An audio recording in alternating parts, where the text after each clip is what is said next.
السلام عليكم ورحمة الله وبركاته. أهلا بكم أعزائنا المشاهدين، معنا فيديو جديد في قناة الأمجاد. النهاردة معانا موتور غسيل فيه مشكلة، الجلبة اللي تحت بايظة، عايزين نفكها ونغيرها، أو عايز في قفلة في الموتور عايز أفكها. النهاردة نتعلم مع بعض ازاي نفك البرشام. أول حاجة طبعا الجلبة دي، الجلبة اللي تحت لما أجي أحط الموتور ما هو ثابت، بجيب لفة شكرتون وأسند عليها الموتور بتاعي. بعد كده بفك الطنبورة دي عشان أعرف أفكها. مسمار 8.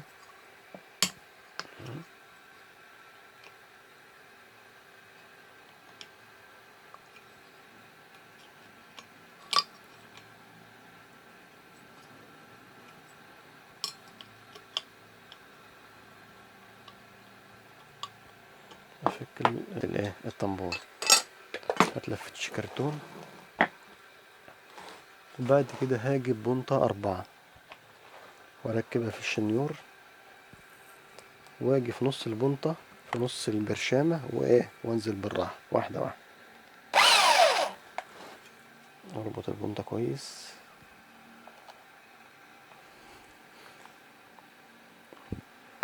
هبعد المايك بقى عشان الصوت.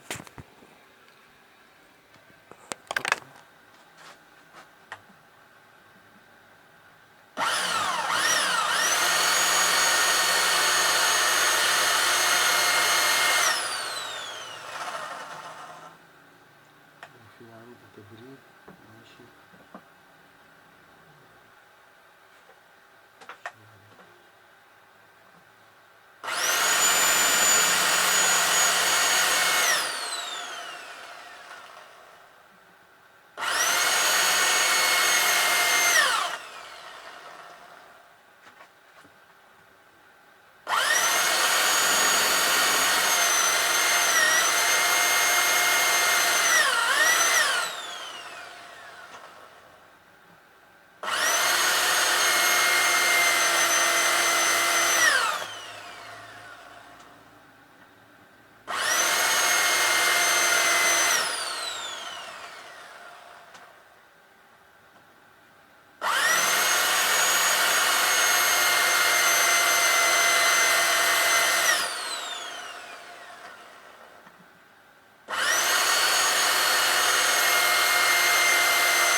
صوت البنطة ارجع كده.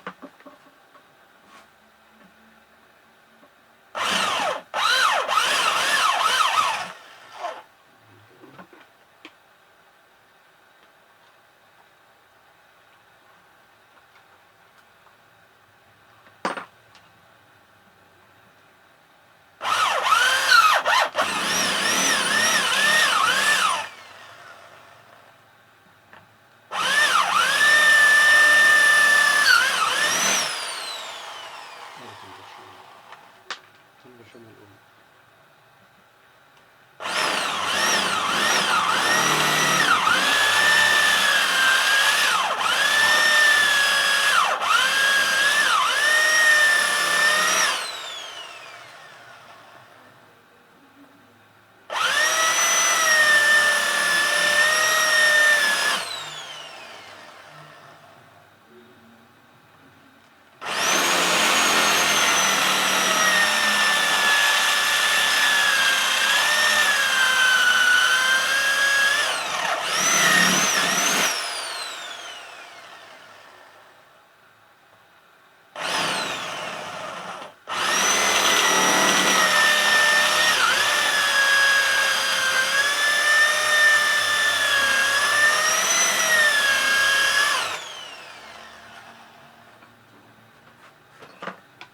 كده بنفك عادي واطير راس البرشام اللي ايه اللي موجود لسه.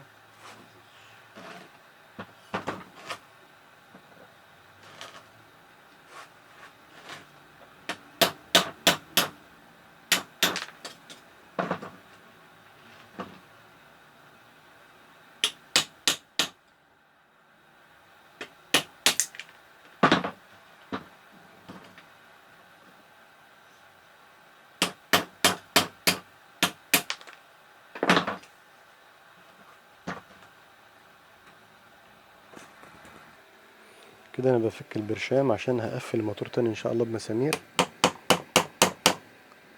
فايه بجيب طبعا مسمار ارفع من البرشامة شوية، بطلع المسمار عشان احافظ على الغطا سليم، عشان ايه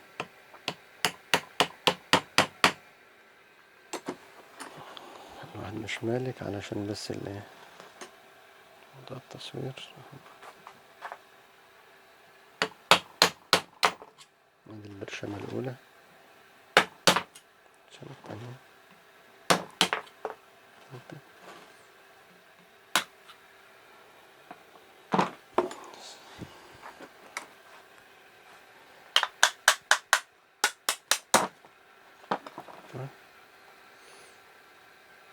عندي الغطا طلع سليم اهوت، عشان هغير الجلبة دي وارجع ايه اقفلها تاني.